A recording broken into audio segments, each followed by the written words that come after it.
muy importante que nosotros podamos recibir de parte del Señor esa palabra que nos ayuda, que nos reafirma a seguir en ese anhelo de estar consagrados. Y de verdad es algo muy serio lo que estamos haciendo durante estos días. Yo espero de verdad que ustedes estén tomando estos días de una forma muy especial. Y el Señor se manifiesta, no hay duda, cuando se le busca. Así que de verdad que hay tantas cosas que nos perdemos nosotros muchas veces por simplemente olvidarnos de la necesidad de buscar a nuestro Dios todos los días. Hechos capítulo 15, versículos 14 al 17 dice de la siguiente manera: Simón ha contado cómo Dios visitó por primera vez a los gentiles para tomar de ellos pueblo para su nombre. Y con esto concuerdan las palabras de los profetas, como está escrito: después de esto volveré y reedificaré el tabernáculo de David que está caído, y repararé sus ruinas, y lo volveré a levantar, para que el resto de los hombres busque al Señor y todos los gentiles sobre los cuales es invocado mi nombre. Señor, te damos la gloria una vez más esta mañana, y creemos de todo corazón que tú tienes para nosotros una palabra directa a nuestro corazón. Por eso nos disponemos, bajo la unción del Espíritu Santo, bajo tu permiso, mi Señor. Al abrir la página de la Escritura, sabemos que tú, Señor, nos llevas a una dimensión diferente. Y entramos en esa dimensión de batallas espirituales, pero también la dimensión de la adoración perpetua. Ahí estamos, mi Señor. Somos adoradores en espíritu y en verdad. Y te damos las gracias en el nombre de Jesús. Amén, amén, amén. Mis hermanos, cuando Dios nos llama a consagrarnos, cuando el Señor nos hace un llamado específico como iglesia, como familias, como hermanos en Cristo, como comunidad de fe, no hay duda que es el Señor mismo que encamina nuestros pasos para llevarnos al lugar que nos corresponde. Recuerden, las definiciones cuando se habla de pecado, por ejemplo, a veces se dice es errar el blanco, es desviar el camino, es tomar un camino equivocado, es hacer lo que no es adecuado, es apartarnos de la voluntad de Dios. Cuando nosotros decimos yo quiero consagrarme y quiero consagrar a mi familia, quiero consagrar a los míos, quiere decir que yo anhelo de todo corazón que la voluntad de Dios sea hecha en mí y que Él me ayude a retomar el camino perdido, que me ayude a ir exactamente a hacer lo que Él quiere que yo haga. Y es cuando de pronto el Espíritu de Dios empieza a manifestarse de maneras tan extraordinarias sobre mi vida, que incluso muchas cosas que yo quizás ignoraba, que estaban fuera de la voluntad de Dios, me son recordadas por el Espíritu Santo. Muchas cosas son traídas a mi mente. Muchas situaciones vienen a mí y me dicen acerca de si estoy en un camino equivocado. Por eso David decía: Señor, examina mi corazón. Mira si hay en él camino de perversidad y guíame en el camino eterno. Endereza mis pasos, Señor. Llévame de nuevo a hacer tu voluntad.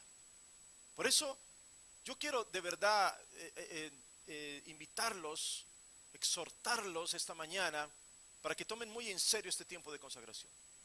Para que de verdad ustedes lo pongan como algo muy fundamental para sus vidas. El diseño de Dios para los hijos suyos es precisamente que nosotros le demos la prioridad a Él en todo lo que hagamos. Por eso cuando hablamos de restaurar la adoración, que es el tema de esta mañana, lo que esto significa en realidad es volver al diseño divino, recuperar la esencia bajo la cual nosotros fuimos creados, entender para qué fuimos creados, por supuesto, y entonces conectarnos definitivamente a la voluntad divina. ¿Me sigues esta mañana? Fundamental para tu vida, importantísimo que tú lo entiendas. Importantísimo que el pueblo del Señor sepa que tiene que reconectarse a la voluntad del Señor, que no puede desviarse, que no puede simplemente hacer lo que se le viene a la cabeza, que no puede simplemente escoger sus propias formas, sino que nosotros tenemos una dirección dada por el Señor y tenemos que entrar en esa dirección divina. Y a eso es que nos quiere llevar el Señor de nuevo. En un tiempo en que muchas personas se preocupan. Mire, hoy en día, una de las industrias que más está creciendo tiene que ver con todo lo de las dietas, con todo lo del cuidado de las personas en cuanto a lo que comen, con todos los productos naturales y una cantidad de cosas. Y muchas personas se preocupan por lo que comen, por la dieta específica. Pero mis hermanos, es importante, por supuesto. Es importante uno tener ese cuidado. Hay personas que miden los carbohidratos, la proteína, se hacen dietas, se ocupan de alimentarse físicamente de la mejor manera. Y está bien, no lo digo que esté mal, por supuesto que no. Pero cuando se trata del cuidado espiritual no es lo mismo. No tiene el mismo cuidado. Simplemente cualquier alimento es bueno. Y esto no es verdad. Esto no es verdad. Entonces, ¿cómo definir lo que es bueno y lo que no es bueno en cuanto a lo espiritual? ¿Cómo saber nosotros si estamos haciendo lo que Dios desea para nuestra vida como iglesia, como cuerpo de Cristo y como hijos de Dios? Acabamos de leer un pasaje en el libro de Hechos, aquí en el capítulo 15. Es un pasaje muy interesante porque se está viviendo lo que es el concilio de Jerusalén. Y allí están reunidos los discípulos en la primera de los momentos cruciales de la iglesia. Escuchen, era un momento definitivo. Hay personas que están viniendo a Cristo. El Señor está trayendo ahora a los gentiles. Ha habido el derramamiento del Espíritu Santo en la casa de Cornelio. Hay miles que están viniendo, pero empieza a haber controversias. Y necesariamente ellos tenían que reunirse para empezar a mirar qué es lo que significa ser cristiano. ¿Qué es lo que significa de verdad ser un creyente? Ellos necesitaban saber eso. Necesitaban que todo el mundo supiera. Los judíos decían, no, que se circunciden como nosotros. Y los discípulos dicen, no, es que no se trata de convertir a la gente al judaísmo. Esto va más allá. Lo que nosotros vimos originalmente como una forma natural, ahora se tiene que vivir de una forma espiritual. Si la circuncisión era natural, ahora tiene que ser la circuncisión del corazón. Y empieza a haber un cambio extraordinario en la forma de visualizar la relación con Dios. Y eso es lo que quiero que esta mañana nosotros podamos captar.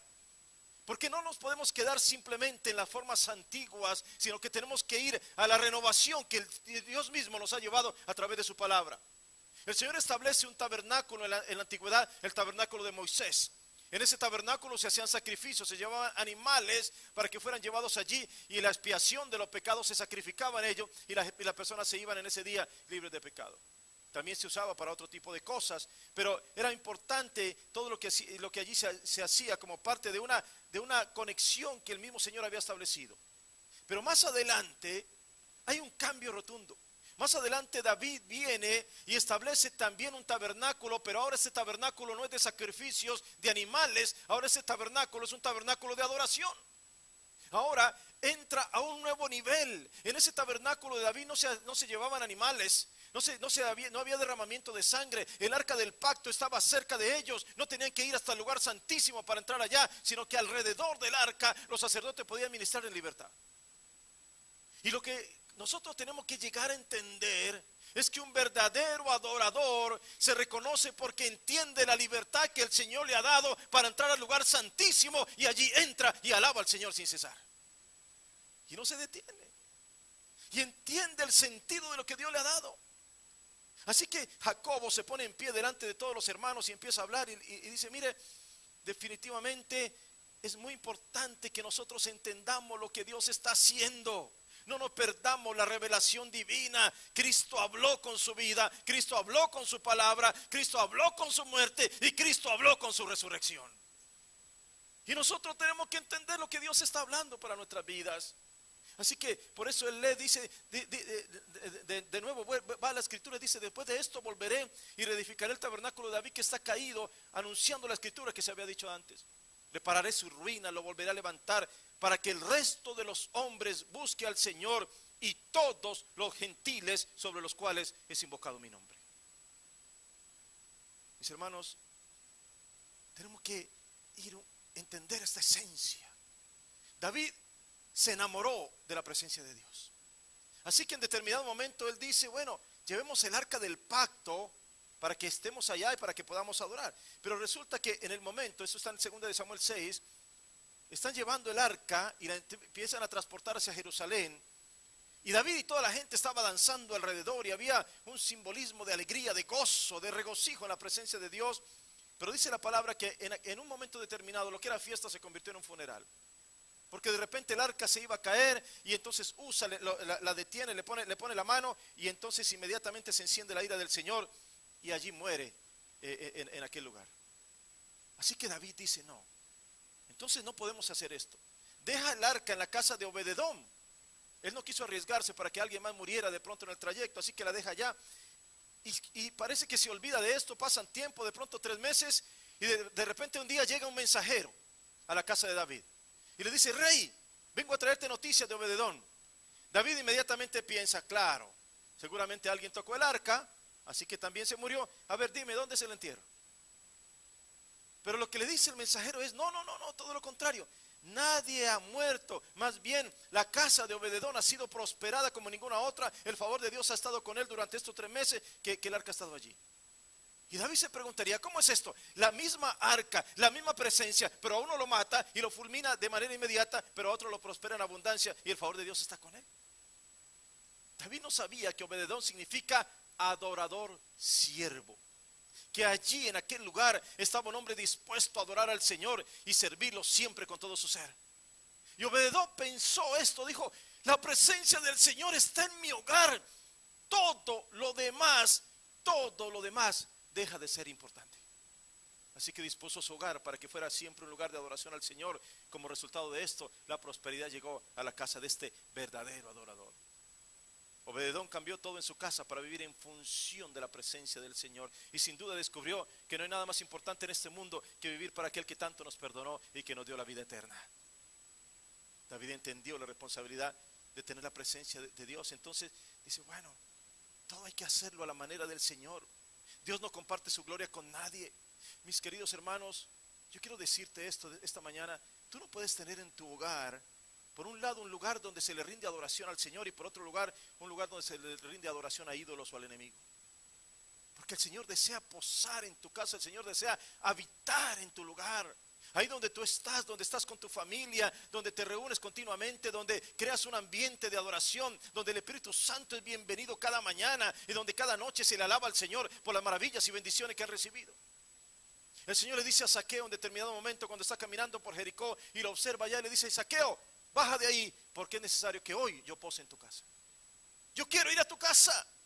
El mismo Señor se autoinvita. No es ni siquiera Zaqueo el que lo invita. En ese tiempo, cada persona que invitara a alguien era un símbolo de honra para que lo invitaran a uno a la mesa. Y Zaqueo no es el que invita al Señor, es Jesús quien le dice, baja de ahí porque yo voy para tu casa. Mis queridos hermanos, el Señor quiere habitar en nuestra casa. El Señor quiere llenar nuestro entorno. El Señor quiere llenar nuestra vida de su divina presencia. Y tenemos que entender esa verdad para nosotros. Tenemos que saber cómo facilitamos todo esto. La esencia de la vida espiritual no es tanto que tú sepas quién es Jesús, sino que seas reconocido por Él. El Señor reconoció a Zaqueo. Ni siquiera los demás, a lo mejor muchos no sabían. Bueno, sí era un hombre popular en ese pueblo, pero Jesús obviamente no tendría que saber cómo era el nombre de aquel que estaba levantado allá en ese árbol.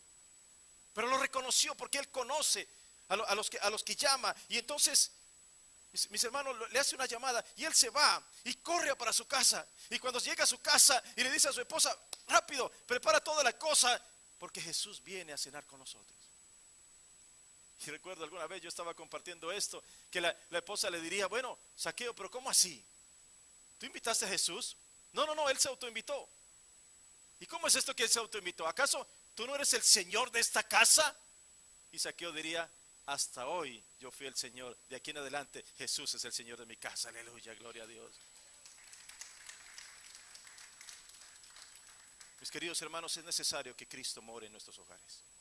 Hay hogares en crisis, hay hogares al borde de destruirse, hay hogares en donde prevalece más el odio, la enemistad, los pleitos, el maltrato, las agresiones físicas y verbales. Es impresionante la cantidad de agresiones que hoy en día nosotros nos damos cuenta que suceden. Impresionante, incluso en hogares cristianos. Hay muchos quienes el desaliento los está consumiendo, la fe está tambaleando, hay quienes solo miran oscuro el horizonte, hay quienes solo ven dificultades por el camino. Pero el Señor tiene para ti una palabra esta mañana. Ven pronto, he visto tu aflicción, he visto tu preocupación, he visto tu deseo por acercarte a mí, he visto tu esfuerzo, así que no estás solo, ven pronto, esta noche cenaremos juntos y recibirás mi bendición, aleluya. Y Dios sigue levantando Zaqueos en todo el mundo, que puedan descubrir que aunque el mundo nos sigue tratando de llevar a un camino de oscuridad, todavía la luz de Cristo brilla y seguirá brillando, porque su palabra se sigue proclamando y los corazones siguen siendo transformados para la gloria de Dios. David descubrió esta verdad. Consideraba cada culto como una fiesta de gloria, adoración sin detenerse, alabanza continua. El rey está en medio de su pueblo, aclámele, él está caminando entre nosotros, es digno de suprema alabanza. David entendía que solo al Señor había que darle la gloria, a Él teníamos que aplaudirlo, levante las manos, decía, alábenle con danza, bendigan su nombre, canten con júbilo delante del Rey de toda la tierra. Y el Señor nunca prometió solo hacer una visita a su pueblo. Él prometió habitar entre los suyos, y debemos volver a la esencia de la vida cristiana para que Él haga lo que ya hizo con su iglesia en la antigüedad. Mis queridos hermanos, antes de que tú vengas a una adoración pública, adóralo en tu lugar. Adóralo en tu casa. Cuando vengas aquí, entonces te vas a reunir con un verdadero coro de adoradores. Pero si tú nunca lo adoras en tu casa, si nunca tienes un tiempo para Él en tu hogar, difícilmente vas a poder encontrar deleite en un lugar como este, donde estamos buscando ansiosamente la presencia del Señor. Mira, Corea hace años atrás, conozco a muchos amigos coreanos, estudiaron conmigo en el seminario. Estos coreanos son muy singulares, porque tú los ves y obviamente tienen cara de coreano, pero hablan como argentinos. Y uno dice, bueno, esta gente es una mezcla medio rara, pero en fin, pero así son. Conocen varios idiomas y todo eso. Pero Corea hace años atrás era un país muy enfermo. Estaba lleno de epidemias, de pobreza, de miseria, un país desolado, guerras, terror. ¿Qué pasó con la gente de Corea? Aquí está la esencia de lo que Dios anhela. Dice, porque ellos no se quedaron quejándose ante Dios. Más bien dijeron, vamos a hacer esto. Empezaron a mirar hacia los cielos, no para quejarse, sino para alabar a Dios. Todos los días, miles, hermanos, miles de coreanos se levantan y a las 5 de la mañana están reunidos en adoración y oración todos los días. Así caiga nieve, así haya tempestades, así esté el frío más intenso o como esté, todos los días alaban a Dios sin cesar. Es difícil encontrar a alguien que alabe más a Dios que los coreanos. Yo he estado en reuniones con ellos a las 5 de la mañana alabando al Señor de una manera extraordinaria. ¿Qué pasó?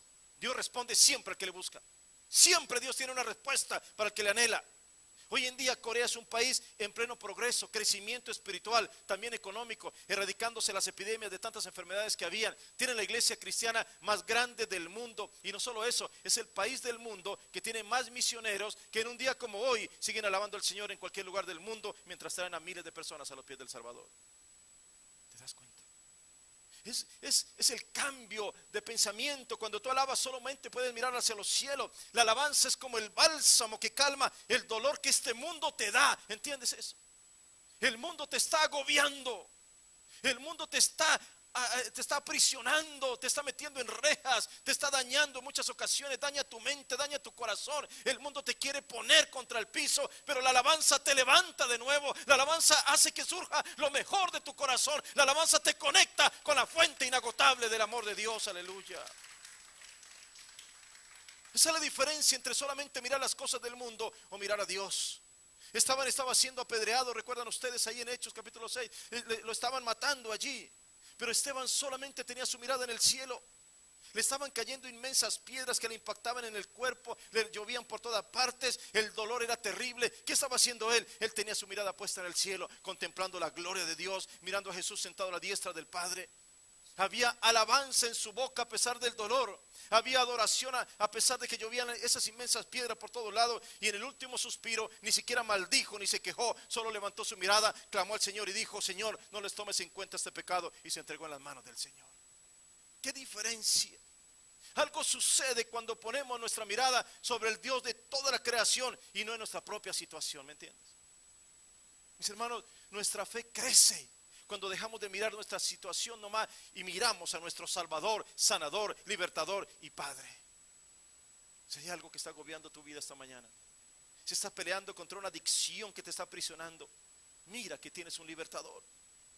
Si estás envuelto en una cárcel, tus sentimientos de enojo, de falta de perdón, angustia, de violencia, de venganza, deja todo eso y recibe la paz que sobrepasa todo entendimiento que viene de parte de Jesús para tu vida. Dios quiere hacer primero cosas en ti para después hacer cosas a través de ti. Por eso Él te transforma. Por eso Él te promete que hay un cambio de corazón en ti y que renueva el espíritu que estaba adormecido. Él quiere desarrollar en ti un corazón que alaba a pesar de las circunstancias. Una verdadera adoración atrae la gloria de Dios, hermanos. Mire, Job levantaba todos los días, escuchen, todos los días levantaba un cerco de adoración alrededor de sus hijos. ¿Sabe qué hacía Job? Él decía: a lo mejor mis hijos pecaron, a lo mejor ofendieron a Dios. Quién sabe, se iban a fiestas, quién sabe en qué andaban, a lo mejor lo ofendieron. Entonces yo lo que voy a hacer es que voy a levantar un cerco de protección sobre mi familia todos los días. Quizás tú no habías descubierto ese secreto tan maravilloso que nosotros como padres podemos levantar ese cerco alrededor de los nuestros para que el enemigo no los toque ni los destruya. En lugar de quejarnos tanto porque el mundo está mal, empecemos en estos días de consagración a levantar con nuestra adoración un cerco que el enemigo no pueda cruzar, por una razón muy sencilla: porque el Señor habita en medio de la alabanza de los suyos, y allí donde habita el Señor no puede jamás habitar el enemigo con él. Tiene que huir. Aleluya. ¿Te das cuenta? ¿Te das cuenta por qué la adoración tiene que ser restaurada en tu hogar? ¿Por qué tiene que ser restaurada entre los tuyos? Así que de ahora en adelante haz como Job. Todos los días cuando te levantas, levanta un cerco de protección, y el enemigo tendrá que huir a otros lugares donde se le permita entrar. Mis hermanos, la adoración te mantiene conectado siempre a la fuente de las bendiciones. Y lo vemos en diferentes hombres y mujeres a través de la historia. Lo vemos en Abraham caminando hacia el monte Moriah. ¿Qué estaba haciendo Abraham? Llevaba a su hijo de la mano para sacrificarlo en el altar, y él decía: pero esto no lo entiende nadie, el hijo de la promesa. Y sin embargo, lo que él dice, lo que él le dice a los siervos es: no se preocupen, volveremos, adoraremos y volveremos. Así que Abraham va con un sentido de adoración. Él sabe a lo que va. Él va a sacrificar a su hijo, y sin embargo en su corazón hay adoración al Señor. Señor, no importa, porque si tú me mandas a hacer esto, yo te alabaré, y si incluso lo tengo que matar, tú lo vas a resucitar. Había adoración en su corazón. Analizamos la vida de Pablo y podemos percibir que luego de aquel encuentro camino a Damasco, su corazón quedó cautivo en el amor de Dios. Yo no sé, mis queridos hermanos, cuántos de nosotros tenemos nuestro corazón cautivo en el amor de Dios. Así que de ahí en adelante Pablo vivió para desgastarse para la obra de Dios, evangelizar, atraer más almas. Y en determinado momento dice Pablo: mire, no me importa nada, no digo nada porque tenga escasez. He aprendido a contentarme cualquiera que sea mi situación. Sé vivir humildemente, sé tener abundancia. En todo y por todo estoy enseñado, así para estar saciado como para tener hambre, así para tener abundancia como para padecer necesidad, porque todo lo puedo en Cristo que me fortalece. Aleluya. ¿Recuerdan ustedes de la mujer que unge la cabeza y los pies del maestro? Dice la palabra que estando en Betania, en casa de Simón el leproso, vino a Cristo una mujer con un vaso de alabastro de perfume de gran precio, y lo derramó sobre la cabeza de él, estando sentado a la mesa. Intención de adoración. A pesar de que la palabra misma dice una mujer pecadora, ni siquiera se le da un nombre. El único señalamiento que se le da es pecadora. Pero aún entendiendo que solamente hay alguien que puede liberarnos de nuestros pecados, que puede quitarnos de toda esa carga que mantenemos, esta mujer se va y se pone en el piso, y con sus propias lágrimas está lavando los pies del Señor. Adoradores, personas que tienen dentro de sí un anhelo por buscar y agradar al Señor siempre. Sí, somos débiles, es verdad. Somos pecadores, es verdad. Hay muchas cosas que no están bien, es verdad. Pero mis queridos hermanos, tiene que empezar a surgir en ti un corazón que anhela constantemente agradar a Dios, adorar al Señor todo el tiempo. David era un hombre que buscaba al Señor siempre, ya fuera que estaba tocando el arpa, ya fuera que estaba guerreando o defendiendo el nombre del Señor ante los enemigos. Algún día de pronto estaba desesperado también por el pecado, o estaba atravesando desiertos personales en su vida. De pronto lo estaban buscando para matarlo. Sin embargo, David no paraba de adorar al Señor. No se sabe, incluso en aquellos momentos él escribió algunos de los mejores salmos que hoy en día nosotros podemos entender y conocer la esencia de que aún en medio del dolor, aún en medio de la persecución, aún en medio de todas las situaciones tan complicadas que David vivía, no paraba de poner su mirada hacia los cielos. Un verdadero adorador no puede concebir un minuto de su vida sin la presencia del Señor.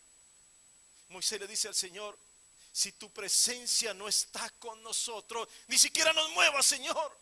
¿Para qué? ¿Para qué voy a ir a una tierra prometida si tú no estás con nosotros? ¿Para qué quiero una tierra que fluye leche y miel si la presencia de Dios no está con nosotros? ¿Para qué? ¿Para qué casas? ¿Para qué autos? ¿Para qué mansiones? ¿Para qué riqueza? ¿Para qué fama? Si Dios no está en tu vida, ¿para qué? No tiene sentido. No va para ninguna parte todo ello. Así que Moisés le clama de esa manera.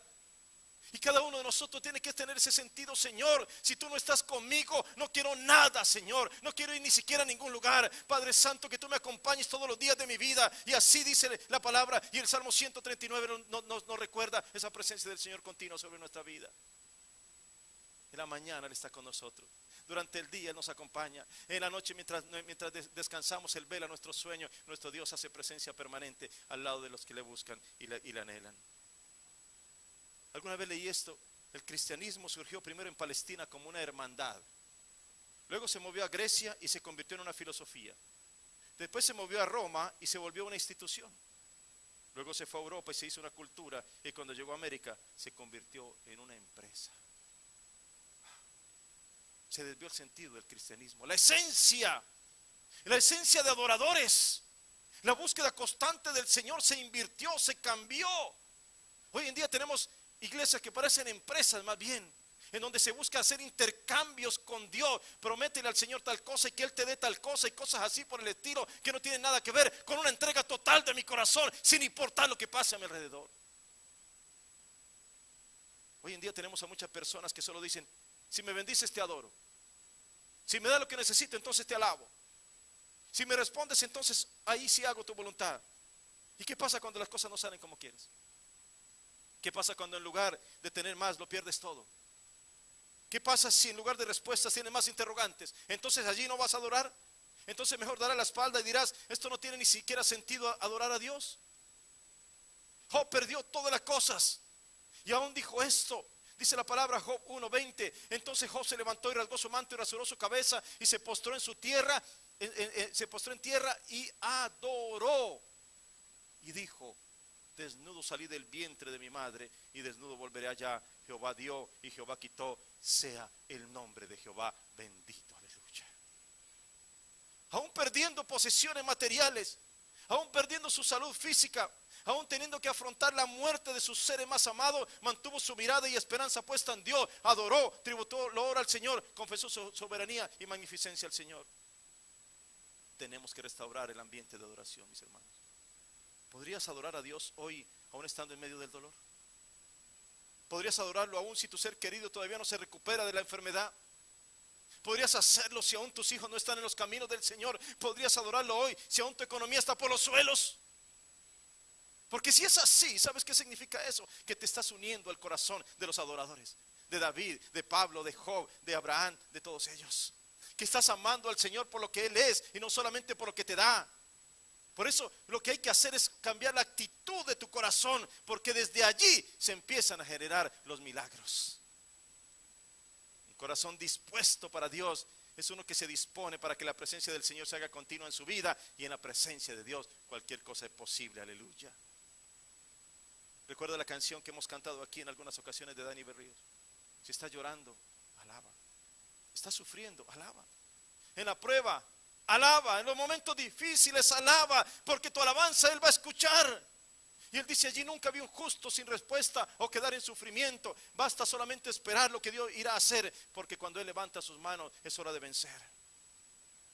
Dios va al frente, abriendo caminos, quebrando cadenas, sacando espinas. Manda a sus ángeles contigo a luchar. Él abre puertas que nadie puede cerrar. Él trabaja para los que confían. Camina contigo de noche y de día. Levanta tus manos, tu victoria llegó. Comienza a cantar y alaba a Dios. Alaba al Señor, aleluya, gloria a Dios.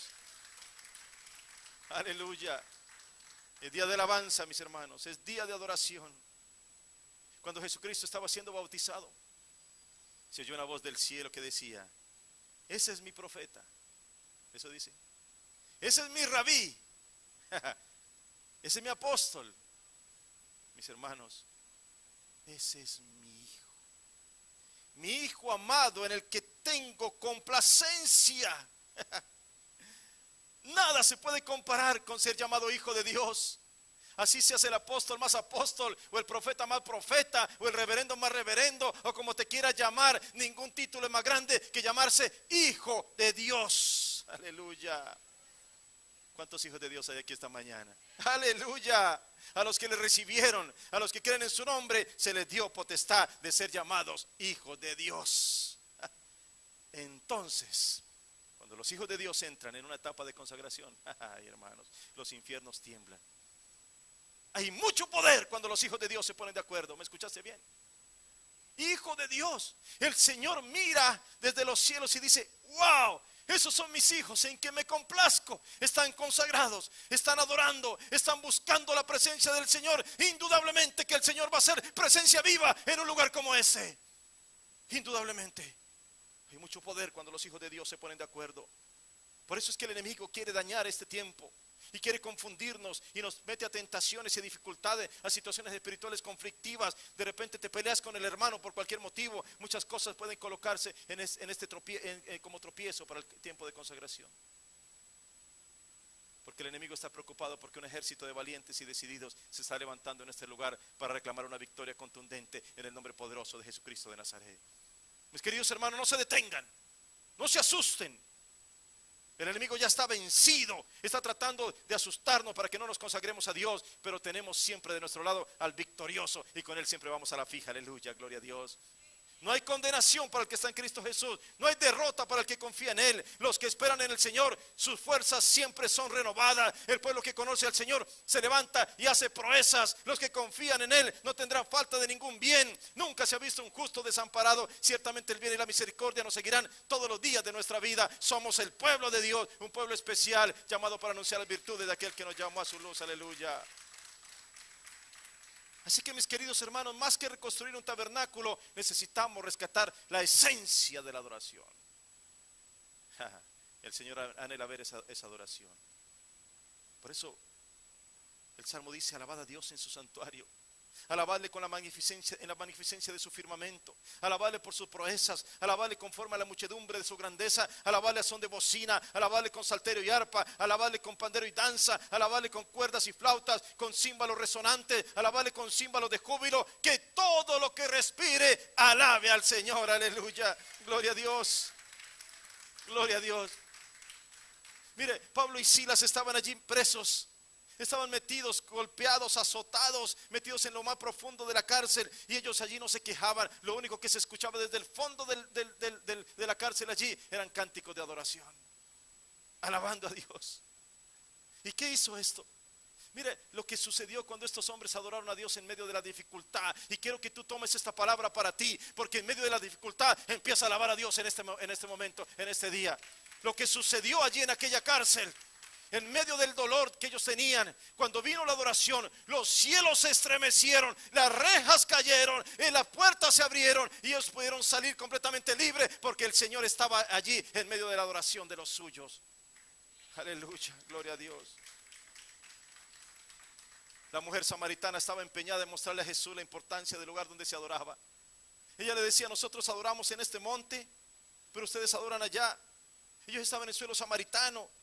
Y en aquel momento ella decía: es que es un lugar específico. La respuesta del Señor le dice: mujer, créeme, la hora viene ni en este monte ni en Jerusalén adoraréis al Padre, porque lo importante no es el lugar, lo importante no es el monte, no es mirando hacia algún lugar en especial, no es algún tipo de liturgia diferente. Lo importante no es el lugar donde adora, sino desde dónde lo haces.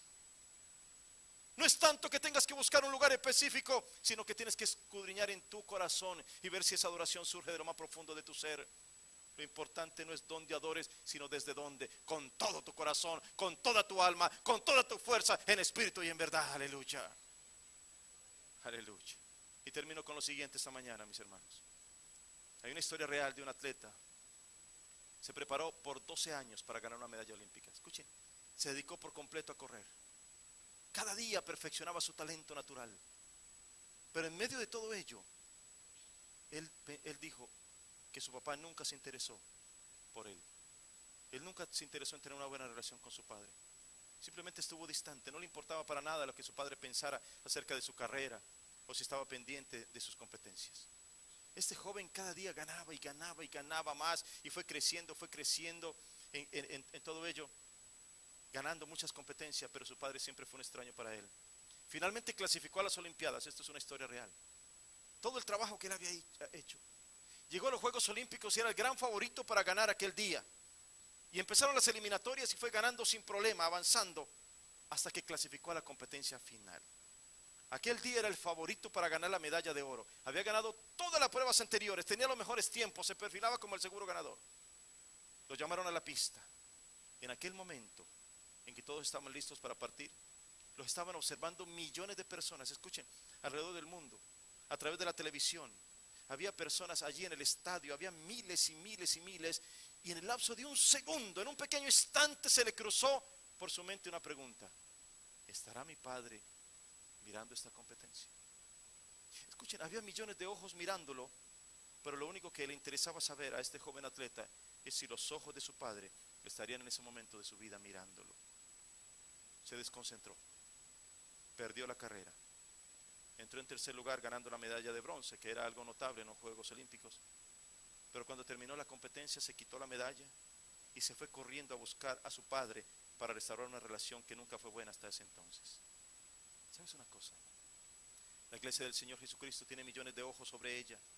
Hay muchos que nos están mirando solo para criticar. Hay muchos que solo les interesa mirar lo malo y juzgar lo que se hace adentro de la pared de la iglesia, para decirnos toda la clase de cosas, simplemente para juzgarnos.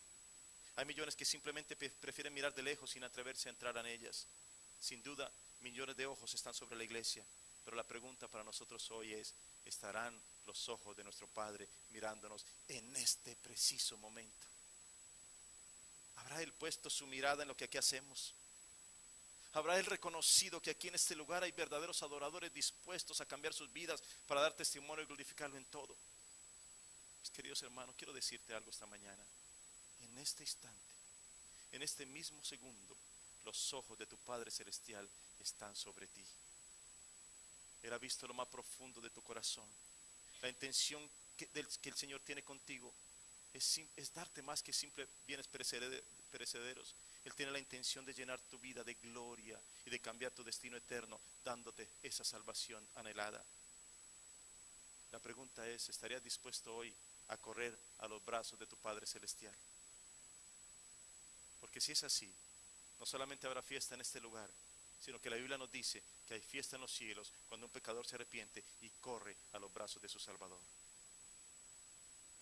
Y finalmente el libro de Apocalipsis capítulo 5, al final se nos dice allí que los ancianos se postran delante del Cordero y tienen arpas y copas de oro llenas de incienso, que son tus oraciones y las mías, las oraciones de los santos. Y escuchen bien, cantaban un cántico nuevo diciendo: sí, eres digno de tomar el libro y de abrir los sellos, porque tú fuiste inmolado y con tu sangre bendita nos has redimido para Dios de todo linaje y lengua y pueblo y nación. Sí, mis hermanos, de México, de Costa Rica, de Guatemala, de El Salvador, de Colombia, de donde sea, pero también de África, de Asia, de Europa, de todos los lugares del mundo y de todas las etnias y tribus y colores, adoraremos al Rey de Reyes y lo haremos como sacerdote, reinando sobre la tierra. Aleluya. Él es digno. Él es digno de tomar el poder, la riqueza, la sabiduría, la fortaleza, la honra, la gloria y la alabanza, y a todo lo creado que está en el cielo, sobre la tierra y debajo de la tierra y en el mar, y a todas las cosas que en ellos hay. Oí decir al que está sentado en el trono y al Cordero sea la alabanza, la honra, la gloria y el poder por los siglos de los siglos. Aleluya, gloria a Dios. Esa es la alabanza de los hijos de Dios. A Él hemos venido a adorar esta mañana. Aleluya. Ese Dios tan poderoso, queremos consagrar este lugar, queremos consagrar nuestra vida, queremos consagrar nuestros hogares, a nuestros hijos consagrados, a toda nuestra familia consagrada. Aleluya. Ponte de pie esta mañana, consagrémonos en la presencia del Señor. Alaba.